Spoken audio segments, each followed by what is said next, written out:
Good morning, friends, and welcome to Temple Buddhist Center's weekly Sunday meditation service. My name is Victor, and I'm honored to be of service this morning.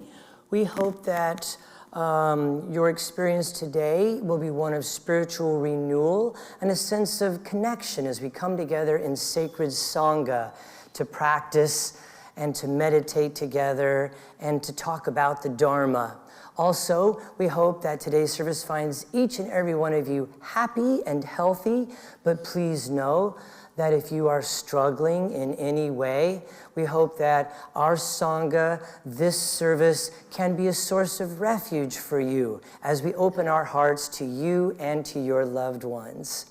We also want to welcome all of our Sangha members from far away, who, even though they may be separated by many miles physically, our hearts are right here with us, as is ours with you.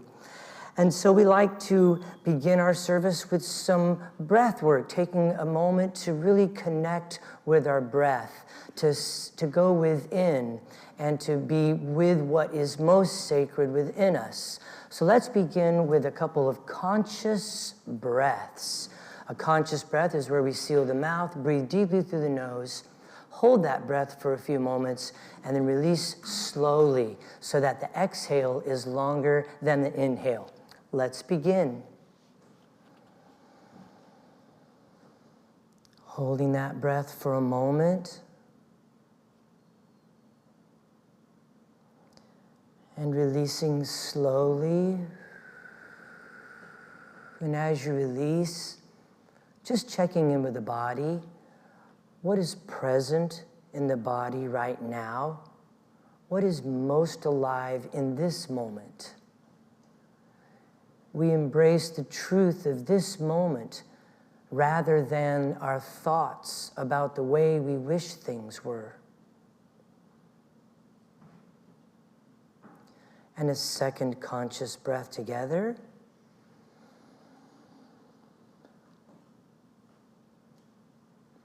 And releasing slowly. And as you release, giving yourself permission to unplug from that energy of getting up this morning and getting ready and taking care of family members and driving to temple. We just release the being plugged into that energy as we cultivate together the energy of being. That energy that is always with us is a boundless, endless source of life force, of chi, essence, that which animates the form.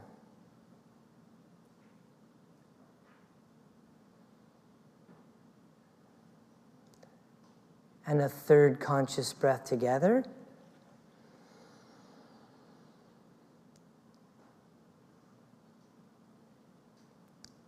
And relaxing as you release, sinking a little more deeply into the chair or the cushion, the shoulders drop, the face muscles relax, releasing the forehead, the eyebrows, the jaw, as we become even more comfortable, more gentle, spacious, and easy.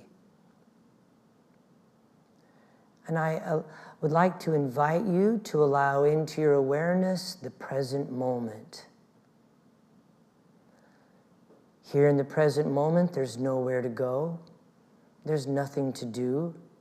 There's nothing to add to yourself. There's nothing to take away.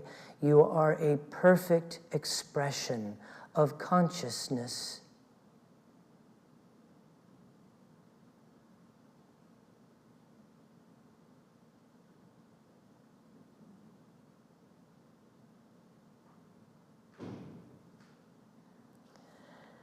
And so here at Temple Buddhist Center, we like to begin our services with a little bit of chanting.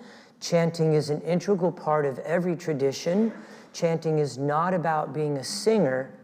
It's about having a voice. It is about a deep expression of what is most sacred within you and sharing that with the world.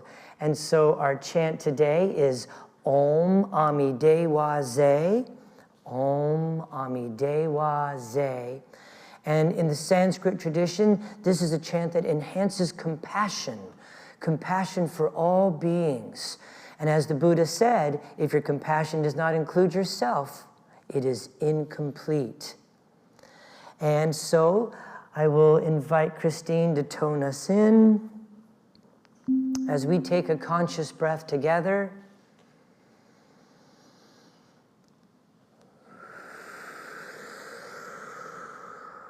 And let's begin. Om Amidewa Ze,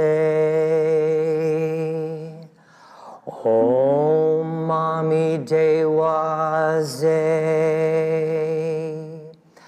Om Amidewa Ze,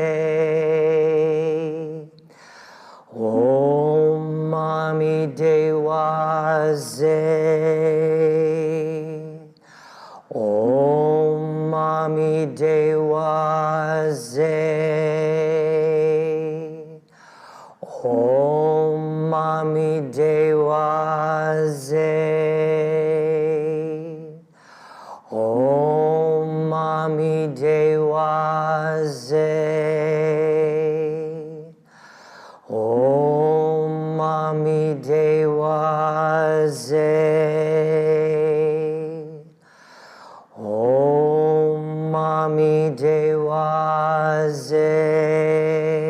Amidewa Ze, Om Amidewa Ze, Om Amidewa Ze, Om Amidewa Ze, Om Amidewa Ze. Once more. Om Amidewa Ze.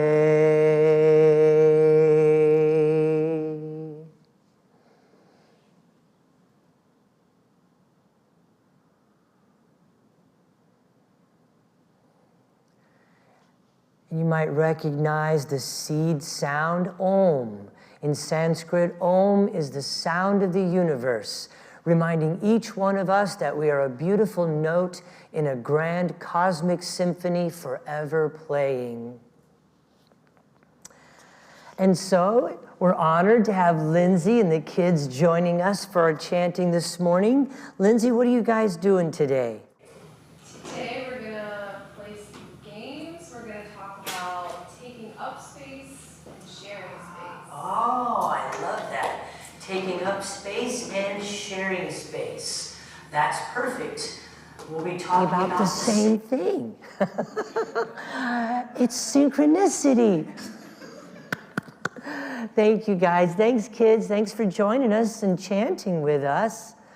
And if there are any other kids that joined us perhaps while Lindsay was in here, you guys are certainly welcome to go with Lindsay and the kids. So just follow them right out the door at the back of the meditation hall as they exit out. And again, welcome everybody. Here at Temple Buddhist Center, we practice Western Buddhism. Western Buddhism is a blend of Eastern philosophy and Western psychology. And this new and exciting form of spirituality is dynamic, it's growing and changing with us, it's active, it's inclusive, and focuses on core Buddhist insights, as well as mindfulness, meditation, and their practical applications in our daily lives. Our goal here is not to get everyone to agree on a specific lineage or philosophy or sect of Buddhism, but rather it is on a shared experience of mindfulness, oneness, and love. Whether we are chanting together, sharing from the heart, or spending time in noble silence, we respect that you will participate at a level that is comfortable for you. We take refuge in the three jewels and acknowledge these core values as expressions of the awakened mind: the Buddha, the Dharma, and the Sangha. We value awareness of our Buddha nature, as well as the Buddha nature of all beings, bringing a fresh new perspective to each and every encounter. And the second jewel, the Dharma, the truth teachings that release us from fear and delusion and help us to realize the true nature of who we are. And finally, the Sangha, our spiritual community, where we come together to practice the teachings and to help each other along every step of the path. So at this time, let's take a few moments to silence any cell phones or electronic devices. If you're at home, whatever you need to do to prepare your surroundings and your environment for a time in meditation and contemplation. We will begin with the prayer of refuge. We will recite this 3 times together. We'll begin with a conscious breath.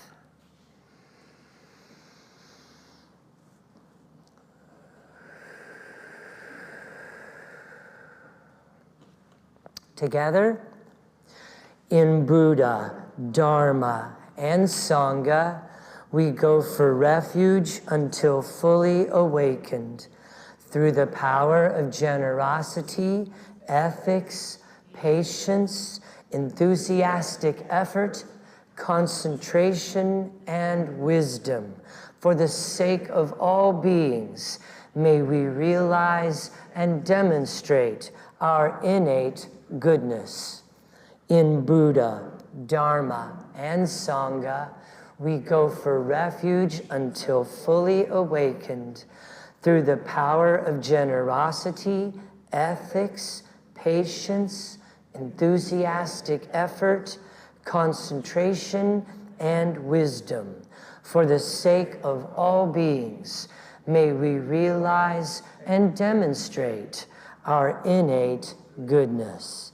In Buddha, Dharma, and Sangha, we go for refuge until fully awakened through the power of generosity, ethics, patience, enthusiastic effort, concentration, and wisdom. For the sake of all beings, may we realize and demonstrate our innate goodness.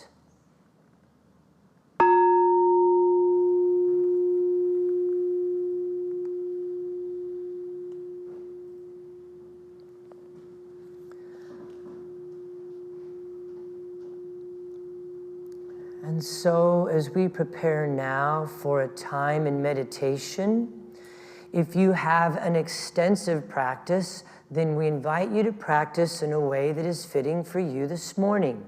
If you are new to meditation, then we're going to begin with a dedication of intention. We will awaken the bell 3 times for the 3 jewels. I will lead us in a brief guided meditation that's designed to assist you in moving into the stillness. We will spend approximately 10 to 12 minutes in noble silence, connecting with each other in consciousness. Afterwards, I will sound the return bell, and then it will be time for today's Dharma talk, or teaching. And so with that, let's take a conscious breath.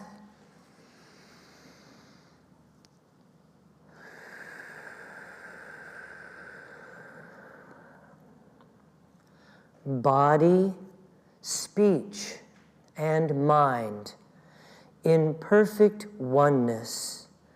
I send my heart along with the sound of the bell.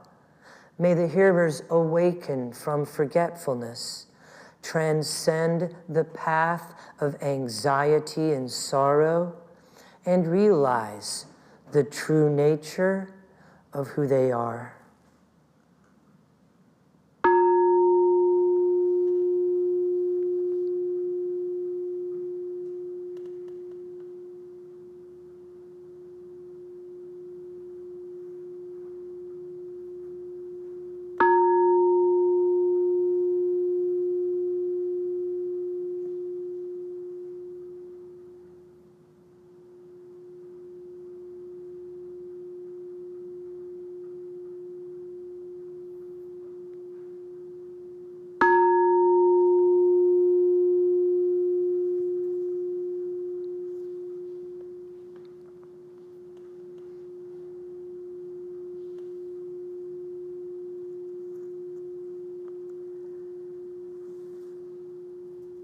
And so as the sound of the bell decays, showing us the way, moving more deeply into stillness, into our meditation. If you need to take a conscious breath or make any micro adjustments in your posture or stretch a little, whatever is necessary to assist the body in becoming more gentle, spacious, easy and light. Scanning the body for any points of contraction or tension, dropping the shoulders, releasing the forehead and the eyebrows, allowing the tummy to completely relax and unfold.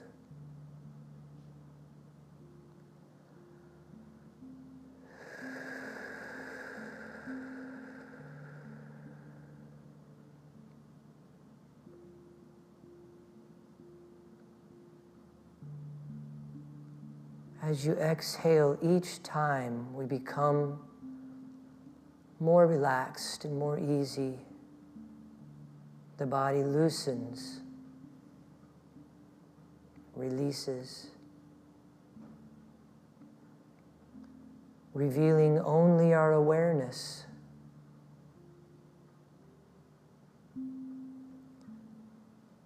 And so connected to the rise and fall of the tummy with each breath, and the body is spacious and light, we can now become aware of awareness. Noticing when the mind becomes distracted by a sound, perhaps in the hallway or outside or in the room. And the moment we notice that the mind has gone with this sound, we gently and lovingly just return to the breath. It's as simple as that.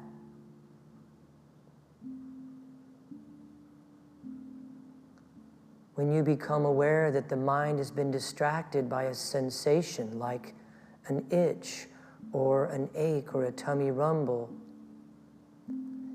in that moment, gently, lovingly, we simply return to the breath. There's no additional thinking, there's no additional judgment, there's no blame.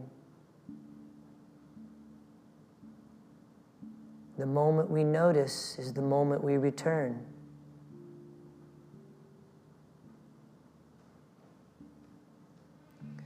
You may become aware that the mind has become distracted by a thought.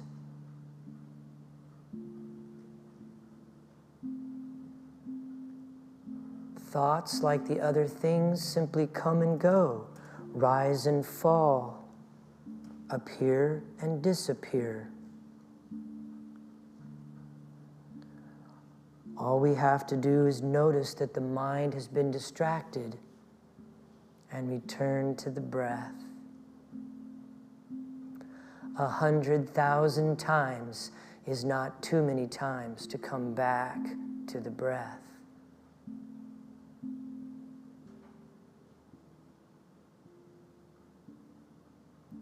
And so, connected to the breath by the rise and fall of the tummy, the body is gentle, easy, and light. The mind is clear, yet receptive to whatever arises. And the heart is open. We can move more deeply into stillness.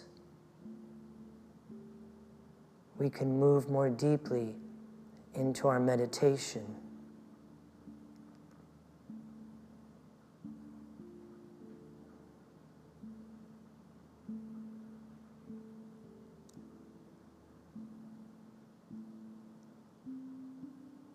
I close my eyes and I see clearly.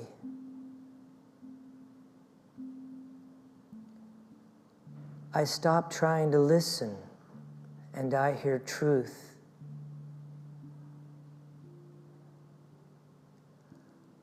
I seek no contact and find union.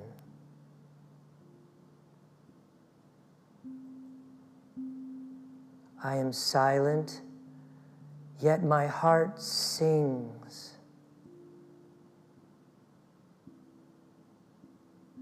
I am still, yet move forward.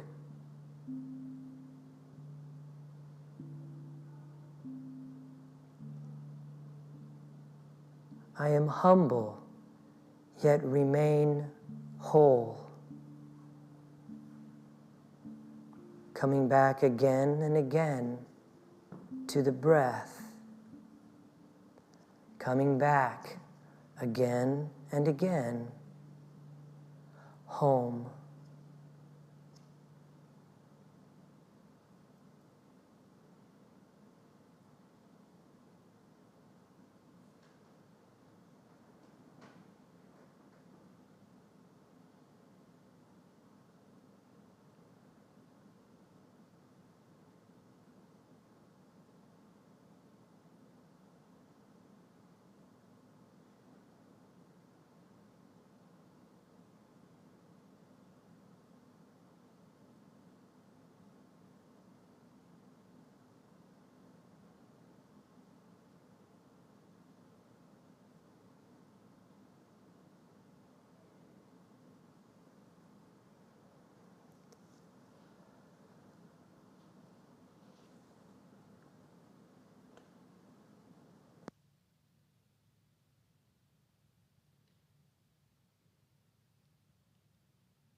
And so I invite you to bring your awareness to the sense door of sound. As you become aware of sounds in the room or out in the hallway or the sound of my voice. And as you become aware of sound, can you keep 5% of your awareness on that which is still silence within?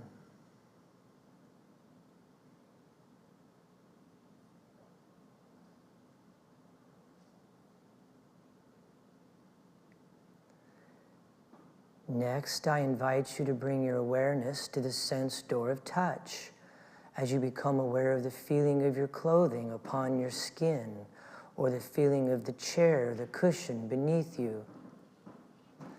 And as you become aware of matter, material, things, forms, can you keep 5% of your awareness on that which is formless? In other words, awareness of awareness.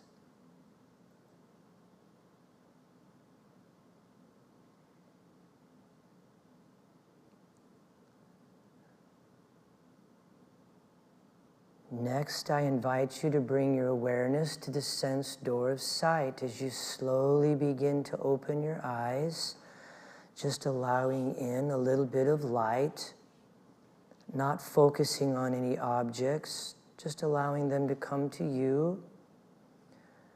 And as you become aware of objects and stuff and things, at the same time, can you keep 5% of your awareness on the space around them, the space in and through them, around this room,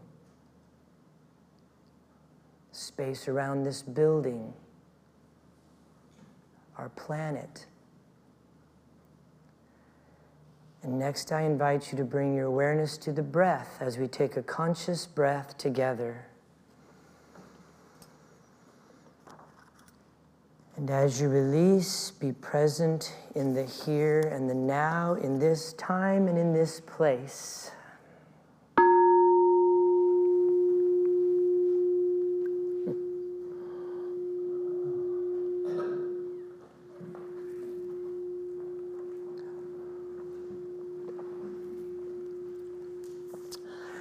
Okay, and so if you need to adjust your posture or wiggle a little bit or move to a chair or a cushion, by all means, please do so. Good morning, everyone.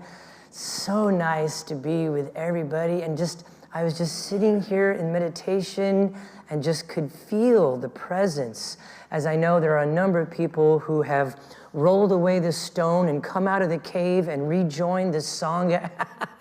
There's Karen. It is so nice to be back and present with everybody.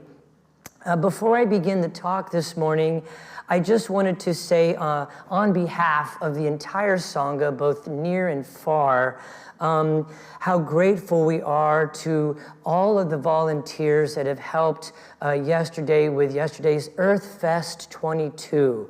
There are so many. I would really like to name them, but I fear I might leave somebody out. So just know that I hold very close to my heart everyone who spent so much time and effort to make Earth Fest 22 quite a success.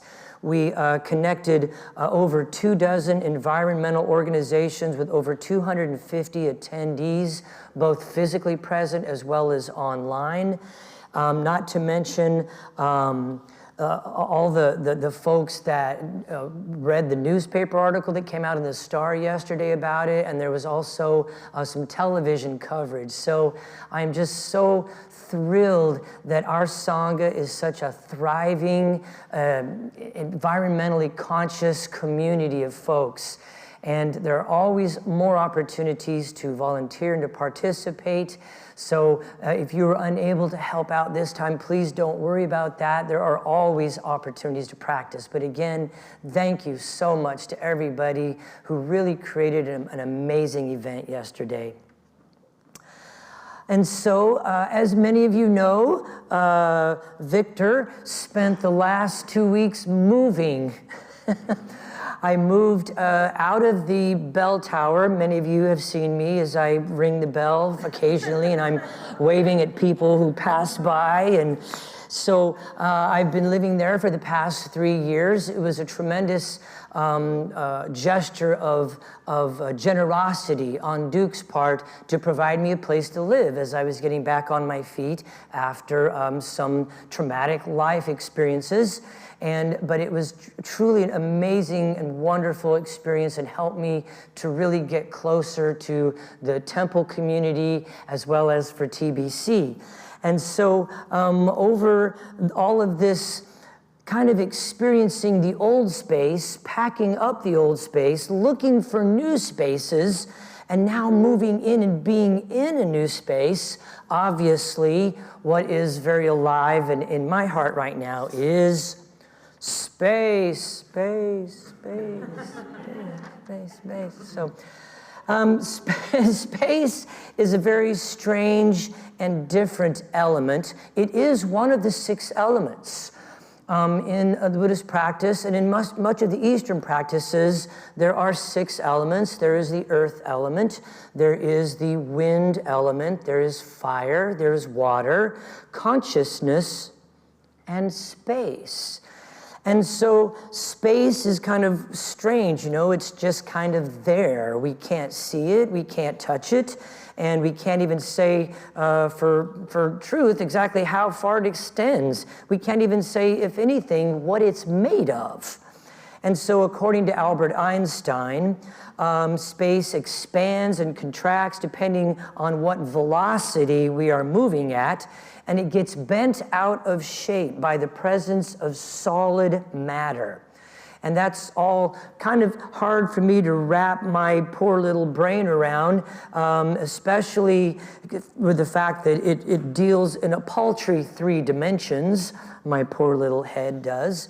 But there is one thing that my deluded mind knows. The deluded mind knows for sure that there's me space and there's not me space. Cut back to Albert Einstein, who said that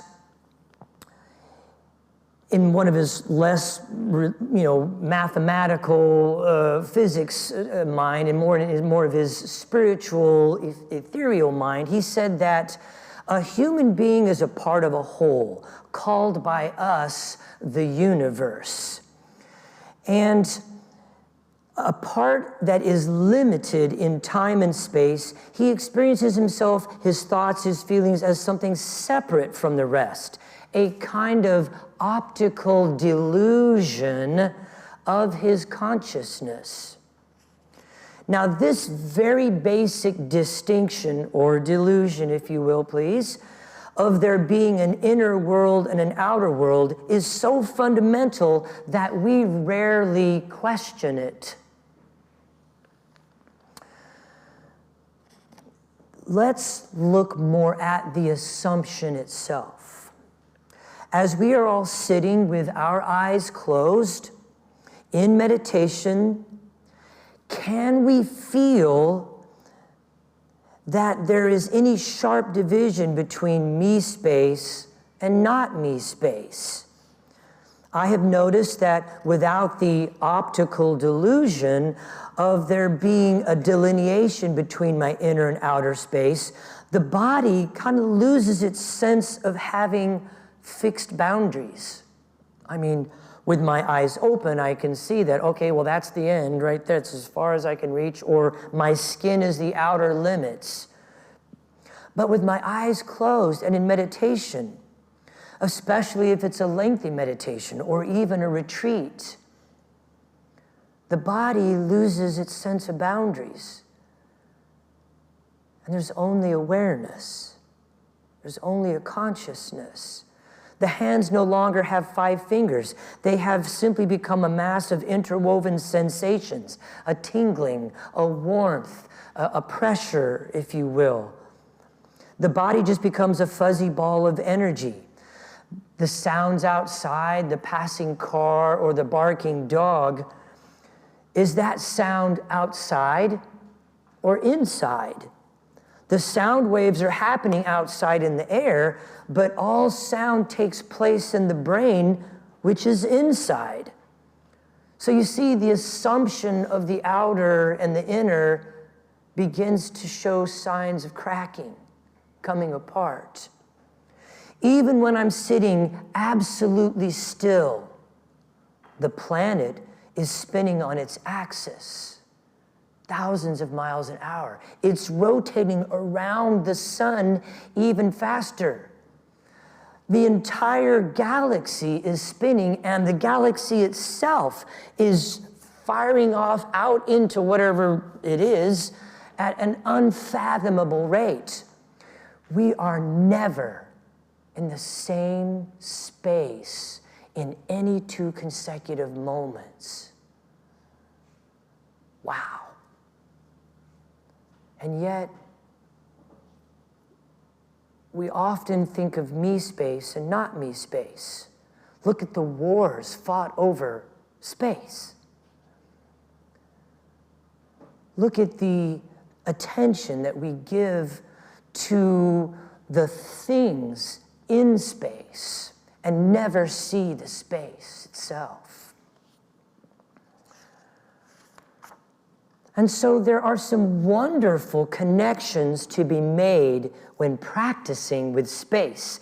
In meditation, we can be silent and attentive, noticing space and form. For example, we can notice the space in a room. Most people probably would not notice the space. They would instantly and quickly notice the things in the space. So, in order to notice the space, what do? Well, we withdraw our attention from the things and bring our attention to the space. Notice this correlation with our practice. Bring this correlation into working with the mind. Instead of noticing the thoughts, notice the space in the mind. Instead of noticing the things in a room, notice the space in the room. Most people notice the walls, the floor, the furniture, but in order to notice the space, we withdraw our attention from the things and notice the space. Now, that doesn't mean we're getting rid of the things, okay? I want to make that important distinction. We're not getting rid of the thoughts or the things. We are simply and merely not concentrating on them. Not going from one thing to another. Oh, there's a picture, there's a chair, there's a sock, there's a cat, there's another cat, oh, there's 3 cats. We're not doing that. We're withdrawing our attention from those things and placing it on the space. Now apply that to your practice. The space is vast. It is without bounds. It is endless and is always available to us. The space in a room is peaceful. The objects in the room can excite, can repel, can attract, but the space has no such quality. Even though the space does not attract our attention, we can be fully aware of it.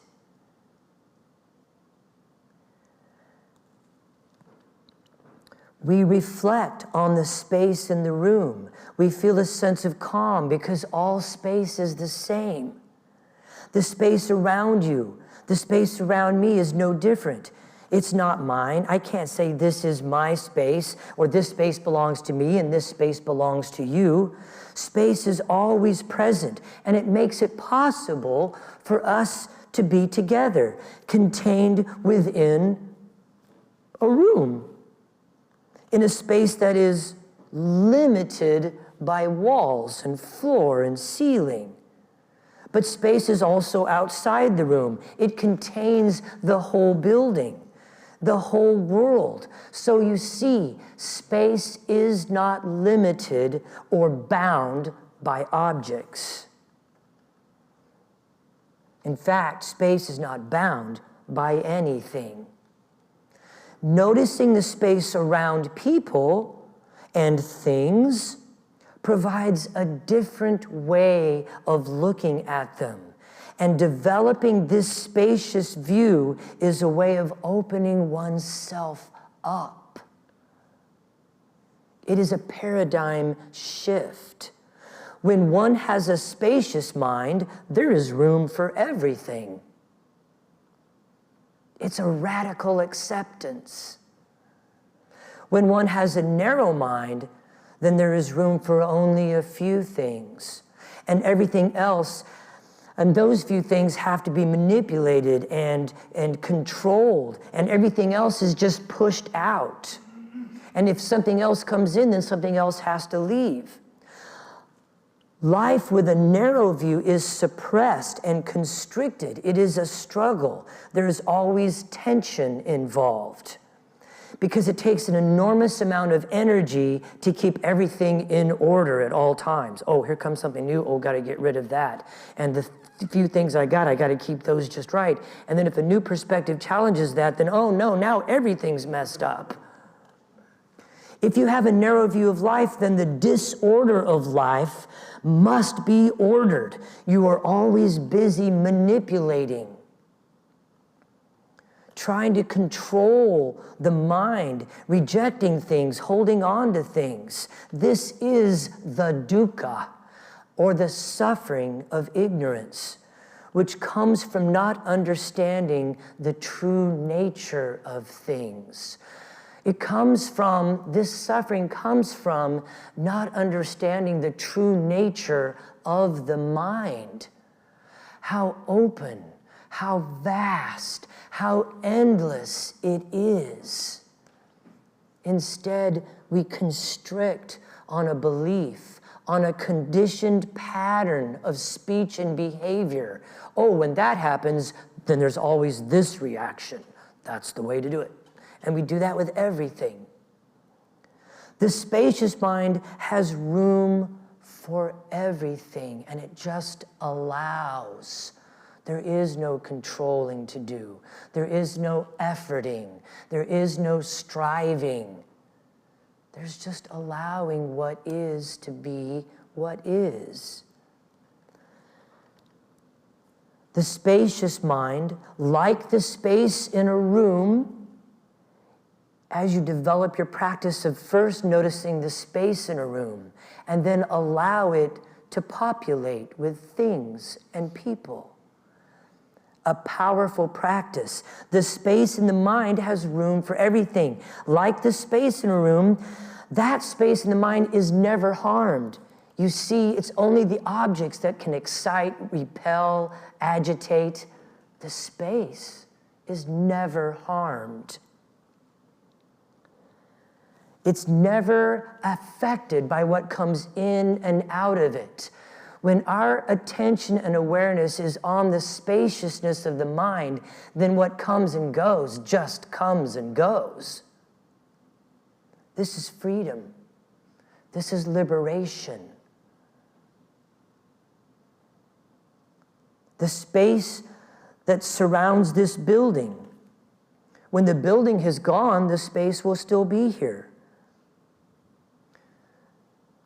The space that surrounds the building. Right now, we are containing space in a room. With this view, we can develop a completely new perspective. We can see that there are walls creating the shape of the room, and there is this space that we call the room. Looking at it one way, the walls limit the space in the room, but looking at it another way, we see that space is limited, because that same space will be here when this building is gone. And this room doesn't contain space. Space contains this room, this building, this planet, and on and on. When we can apply this perspective to our mind, we see that there are thoughts and emotions, mental conditions that arise, come and go. Usually we are dazzled or repelled or bound by these thoughts and emotions. We go from one thing to another, reacting, controlling, manipulating, trying to get rid of, oh, I don't want that thought. So we never have any perspective in our lives. We are always obsessed with either repressing or indulging all these mental conditions. We are caught in these two extremes. So the invitation today is to play, and I use that word specifically, play with this idea of space. See a flower and then see the space around it. See a person and then see the space around them. If you were to look at a human being under a microscope, they would be 88% space. We are more space than we are matter. Our senses can't tell that, though. With meditation, we have the opportunity to contemplate the mind. The silence of the mind is like the space in a room. The silence in the mind is like the space in a room. And can you allow things to come and go? Chair, table, a thought, a feeling, an emotion, a jealousy, a joy. Our practice is to notice the space around the thoughts. This way we begin to have a perspective on the impermanent nature of thinking. Because most of our suffering comes from habituated patterns of thinking. And so, as we cultivate this idea of spaciousness, playing with our eyes open, with space in a room, or space outside, or space around things, it might seem like a simplistic practice, but it's actually reconditioning the mind to become aware of the vastness that we are exposed to in each and every moment. Our minds caught up with thoughts of attraction or aversion or objects, but we put space around those thoughts and are no longer attracted and repulsed. The space around an attractive thought and a repulsive thought is not different than the space before the thoughts, after the thoughts. You can practice this. Take a moment and have a deliberate thought. I'm a human being. Look at the space right before the thought, and then look at the space after the thought. It's vast, it's huge, and it bears no ill will. There's no separation, because that space we all share.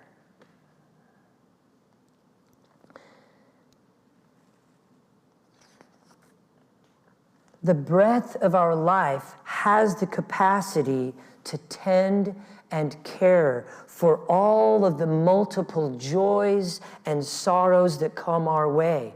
Part of mindfulness is remembering that spacious quality of not just our minds and our hearts, but that it can pervade all of our lives. Every moment. And in that boundless quality of our life, there is the possibility of more freedom and greater peace. And I want to close with this poem by Michael Rosen. He wrote this literally about a blank page in front of him, but it applies to all space. The space is a friend. I tell it what hurts. I tell it why I'm not good. The space is a friend. I tell it the bother that I'm in. It won't let me tell lies. The space looks at me. It never says I'm bad. It never says I'm good. It never asks me unkind questions. It never asks me questions I don't know the answer to. The space never shames me. The space never laughs at me. When there is something in my head making me sad or wild, the space takes it. The space takes it until it's space no more, till it's full of what I wanted to say, till it's full of what I didn't know I wanted to say. Then it's there, in front of me, talking of how I am. So the bother or the sadness or the wildness can be quiet for a while. Tell me that's not a friend. I don't think so. The space is a friend.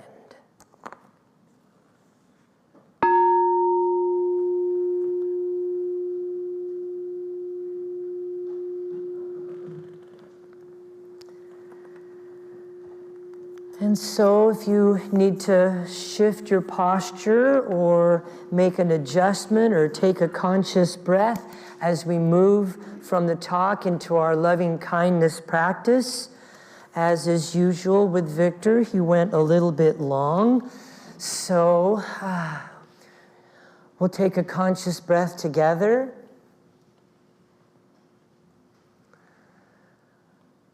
And as you release, we take a moment to let our hearts fill with gratitude. And from our hearts, we can send this sentiment, reciting silently to yourself these words. May all beings be filled with loving kindness.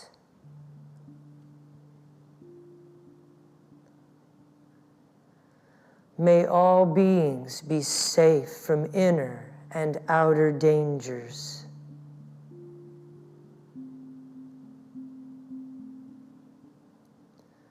May all beings be well in body and mind.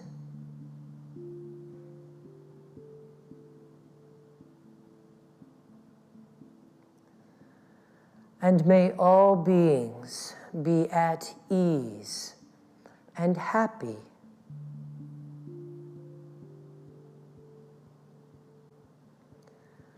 And we take a conscious breath together.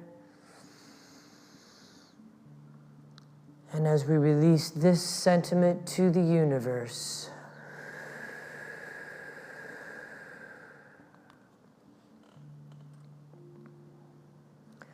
and in the true spirit of dana, the Buddhist practice of generosity, temple services here are given freely. In the same way, if you choose to give, please give with a generous heart, which means not in return for anything that you have received today, but rather so that those who may be seeking refuge may find it here in this temple with these teachings and with this Sangha. And the dana boxes are located at the back of the meditation hall. And as our hearts again fill with gratitude and warmth and love and light, we have great and tremendous gratitude for all of our ambassadors, those folks who have committed themselves to regular monthly electronic giving. It's not about the amount, it's just the regular monthly giving helps us to set a budget here at TBC. So if you'd like to become an ambassador, just stop by our website, templebuddhistcenter.com, and click on the Love Offering button. Thank you so much to Eric and to Matt and to Karen and to Dave and everybody that helps each and every day to volunteer with TBC, helping us to bring spiritual nourishment and opportunities for spiritual growth to our Sangha members near and far.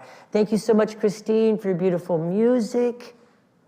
And thank you to each and every one of you for sharing your heart and your presence and your practice with us here at the Temple Buddhist Center. We are, of course, the better for it. And so as we prepare now, getting to some of you folks in the back, way back there. And so now, now you can't dodge it, Matt, don't try.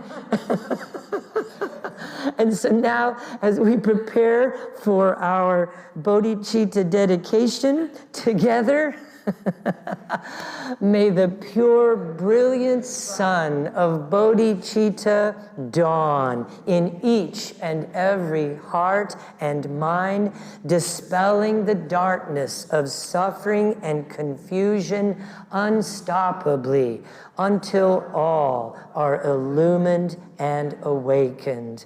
And with the palms of our hands together in front of our hearts, as we go forth from this place, from this space, may we enter each moment in innocence, guided by the wisdom of our hearts.